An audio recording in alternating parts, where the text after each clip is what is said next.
mal, ça me dit bien, ouais. Ah d'accord, c'est comme ça en vrai, bof, ouais. Ah allez putain, j'en prends 5. Ah, finalement, je vais me faire des nouilles, hein. Eh oui, la publicité, ça fait des miracles, la pub. Ça chantonne aussi, souvent, la pub. Phosphaté. Le super Colgate phosphaté. Pour la santé de vos dents. Détruit la mauvaise haleine instantanément. Vous allez voir, au bout de 3-4 écoutes, vous l'aurez bien dans la tête, cette petite chansonnette phosphatée. Oh, puis la puissance des sourires, là, putain, on dirait que les mecs font tous des AVC. Alors pourquoi les publicitaires utilisent-ils souvent la musique et le chant ? Bah sûrement parce que la mémoire musicale sollicite plus largement le cerveau que la mémoire du langage, par exemple. Et on a donc tendance à mieux mémoriser un slogan chanté qu'un slogan énoncé normalement. L'ami du petit déjeuner, l'ami rigolo. Bref, le chant et la musique, c'est juste un des outils de la pub. Et aujourd'hui, souvent, chanter un slogan, ça ne suffit plus à vous convaincre d'acheter un produit. Il vous faut plus, bande d'exigeants. Il vous faut des chiffres, il vous faut des études, il vous faut des preuves. Alors, on va se regarder ensemble quelques pubs télé et on va voir ce que ça donne. Allez, on y va.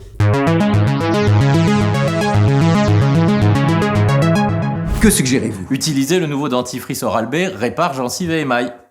Sa technologie Active Repair aide à revitaliser les gencives et réparer l'émail en seulement 2 semaines.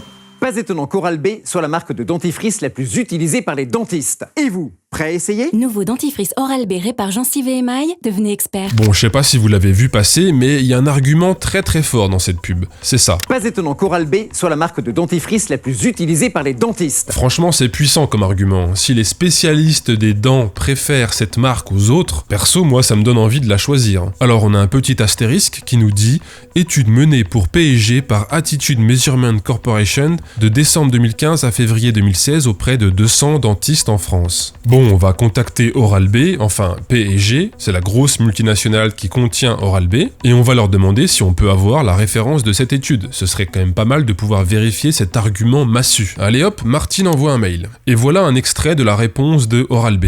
Des questionnaires de dentistes ont été menés par une tierce partie indépendante dans plus de 50 pays différents et ce durant 15 ans. Et les réponses montrent que globalement, la marque Oral-B est la plus recommandée et utilisée des dentistes par rapport aux autres marques. Nous menons régulièrement des nouveaux questionnaires pour vérifier que la marque Oral-B soit toujours la plus utilisée dans toutes les régions du globe. Donc voilà quoi, aucune info, pas de référence précise, donc je réponds.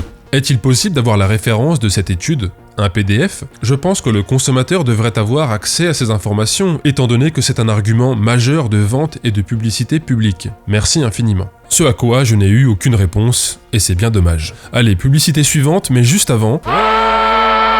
Phosphaté. Le super Colgate phosphaté. Pour la santé de vos dents. Ferry a créé Peps, une combinaison unique de poudre désincrustante et de gel booster triple action. La capsule Peps de Ferry est la plus efficace contre les taches coriaces.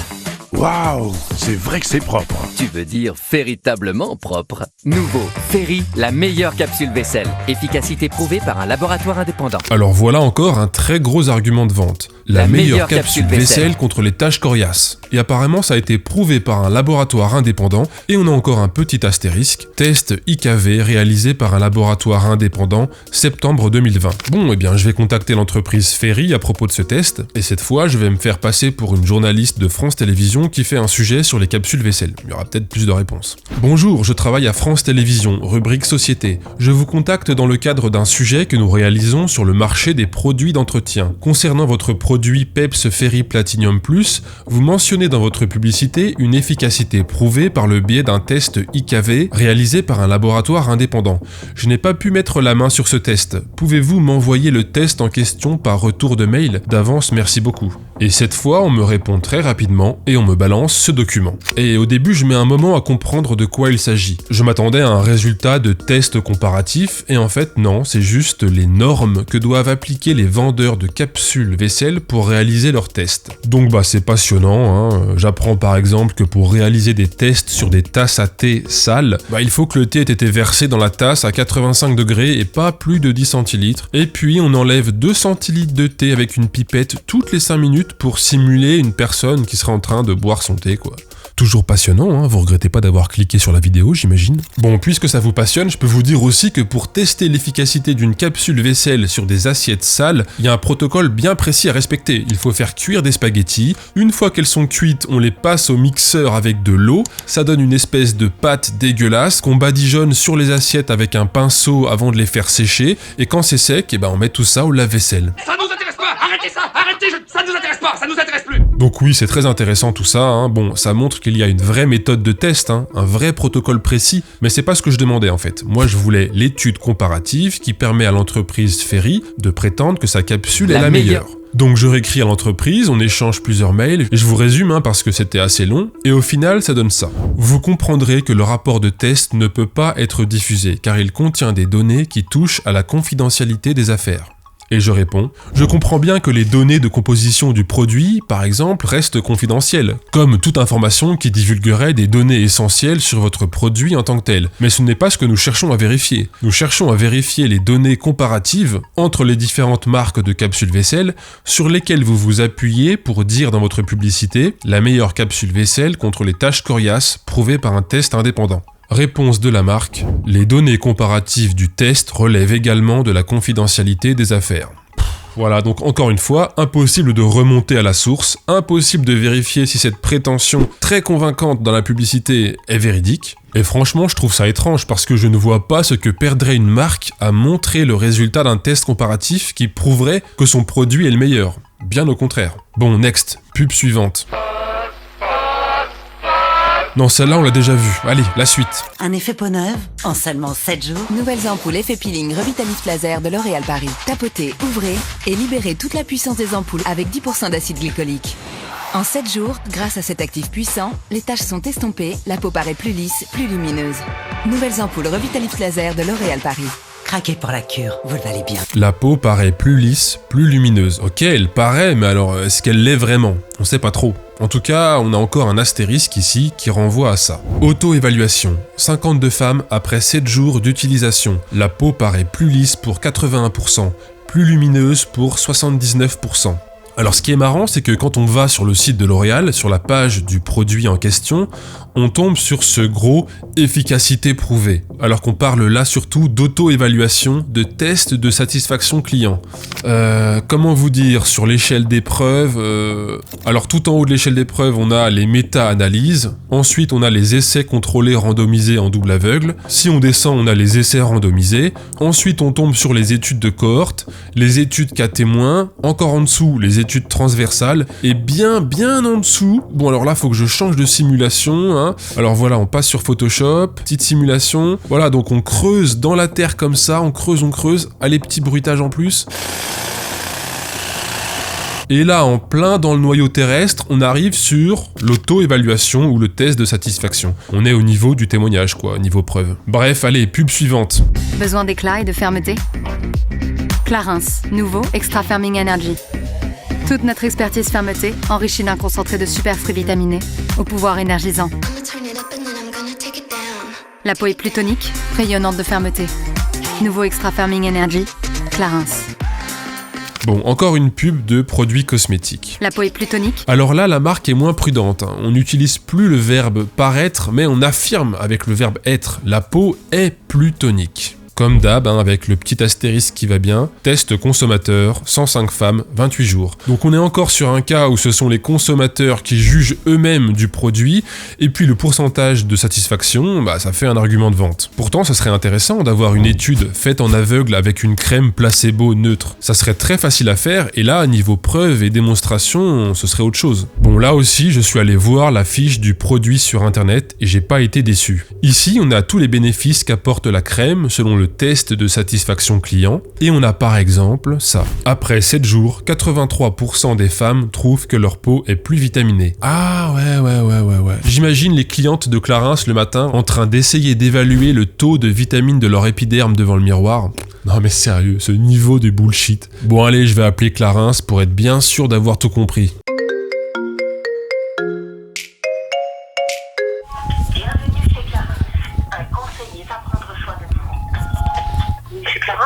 À votre écoute.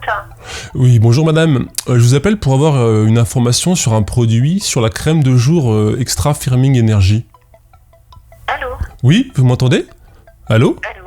Oui, est-ce que vous m'entendez? Moi je vous en... Oui. Allô, vous m'entendez?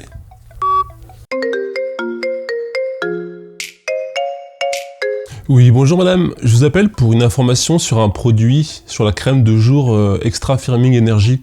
Allô? Ouais, non mais là c'est un complot, on veut pas me répondre. Alors, je vous mettre en relation avec les conseillères beauté parce que là, vous êtes au service client. Ah ok, mais... Ah ok, je veux bien. Je veux bien, merci beaucoup. À vous, à bientôt. Au revoir. Je vais voir les conseillères beauté, bon. Monsieur Clarence, Maria, vous à votre écoute. Oui, bonjour madame, je vous appelle pour avoir une information sur votre produit, la crème de jour Extra Firming Energy.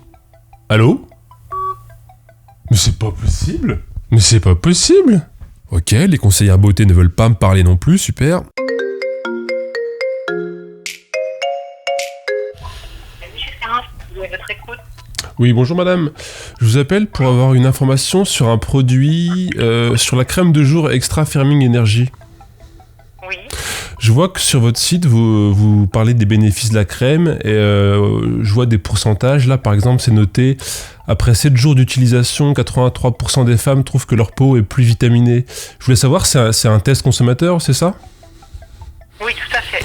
D'accord. Donc, mais vous savez comment ça se passe pour arriver à voir si on a la peau plus vitaminée ou que c'est les femmes qui jugent? En laboratoire, tout est mesuré en laboratoire en fait. Et après, c'est sur le ressenti des femmes. Ah, ouais, donc c'est des auto-évaluations, c'est d'accord. Le laboratoire ou le ressenti, c'est pas pareil. C'est-à-dire c'est des femmes qui jugent ça... Il y a les deux. Oui, il y a les deux. Il y a les deux. Il y a les deux. Il y a les deux. Oh, le gros pipeau, le gros mytho, c'est pas bien du tout. Parce que non, en fait, il y a pas du tout les deux, hein. Vous pensez bien que si les bénéfices avancés avaient été prouvés scientifiquement en laboratoire, ça serait mis en avant bien plus qu'un test d'auto-évaluation bidon, hein. L'auto-évaluation, ça sert justement à compenser l'absence de preuves scientifiques, hein. Bon, moi, quand je vois toutes ces pubs là qui balancent des informations invérifiables, qui prétendent que leur produit est objectivement le meilleur sans en apporter la preuve, qui font passer des auto-évaluation de clients pour des tests scientifiques, etc., etc. Bah, ce qui me vient à l'esprit, c'est cette grosse question. Qui régule la pub? Qui contrôle le marché de l'information publicitaire? Et qui a écrit les paroles de cette chansonnette phosphate?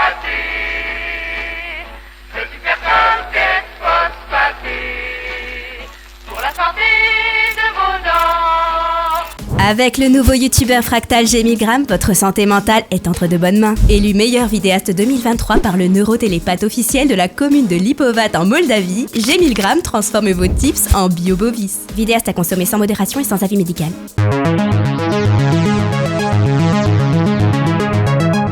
Alors, en France, la publicité est auto-régulée. Voilà. On pourrait s'arrêter là, hein, ça dit un peu tout, mais bon, on va préciser un peu. L'organisme principal à la tête de l'autorégulation de la pub en France, c'est l'ARPP, l'autorité de régulation professionnelle de la publicité. Qui compose cette autorité d'autorégulation? Eh ben, on a les annonceurs, hein, donc les marques elles-mêmes, hein, Peugeot, L'Oréal, etc.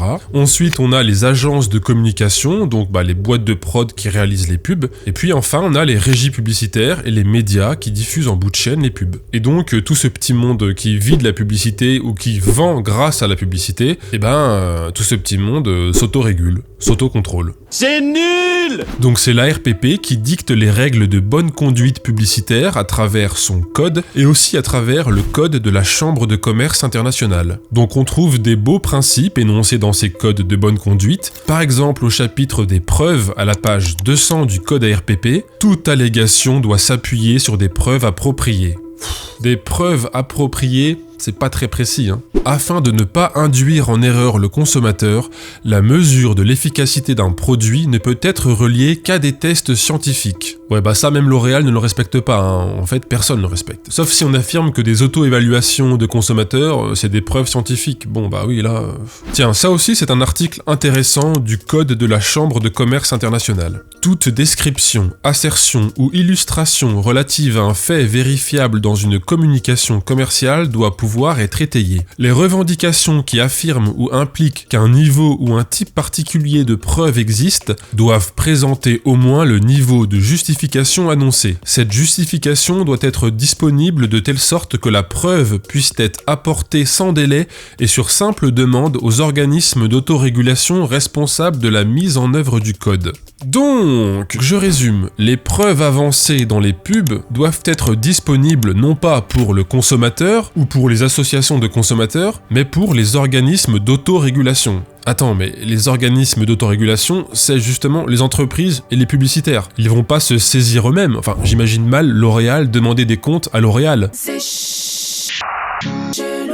Bon, si on cherche un peu, on trouve au-dessus de ces codes de bonne conduite des textes de loi européennes qui régissent tout ça. Par exemple, si je prends le cas des produits cosmétiques, j'ai trouvé le texte qui est censé réglementer la publicité autour de tout ça. C'est le règlement UE numéro 655 de la Commission du 10 juillet 2013. Et là encore, c'est flou, c'est très très flou. Lisons par exemple ce que dit ce règlement européen concernant les preuves dans la pub. Les allégations relatives aux produits cosmétiques, qu'elles soient explicites ou implicites, doivent être fondées sur des éléments probants, adéquats et vérifiables, quel que soit leur type. Il peut s'agir, le cas échéant, d'évaluation d'experts. Voilà, donc le règlement ne dit pas « il doit s'agir d'évaluation d'experts », ça aurait pu être ça, le règlement européen. Mais non, c'est « il peut s'agir d'évaluation d'experts ». Donc c'est logique, les marques font relativement ce qu'elles veulent, et les éléments probants, donc les preuves qui sont censées valider les prétentions de leurs produits cosmétiques, c'est très souvent des auto-évaluations, des tests consommateurs, où Monsieur Michu et Madame Michette jugent eux-mêmes chez eux sur un vieux questionnaire si le rasoir XP145 est plus efficace que le rasoir XP144, ou si la crème Baby 12 lisse mieux la peau que la crème Baby 11.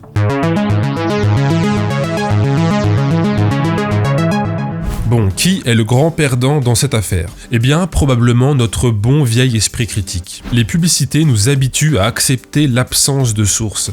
Elles nous habituent à gober des prétentions miraculeuses sans preuve scientifique. Elles nous habituent à mettre notre cerveau en veille. Et si j'étais un peu provocateur, je dirais que la pub, c'est souvent de la fake news légale. Et voilà, c'est tout, on ferme les rideaux. Je remercie encore une fois sincèrement tous les tipeurs qui m'aident à développer cette chaîne. N'hésitez pas à les rejoindre si vous voulez me soutenir. Merci beaucoup aussi à tous ceux qui font découvrir mon travail par un petit partage. Merci à vous tous, on va se quitter en musique. C'était G. Milgram, à très vite.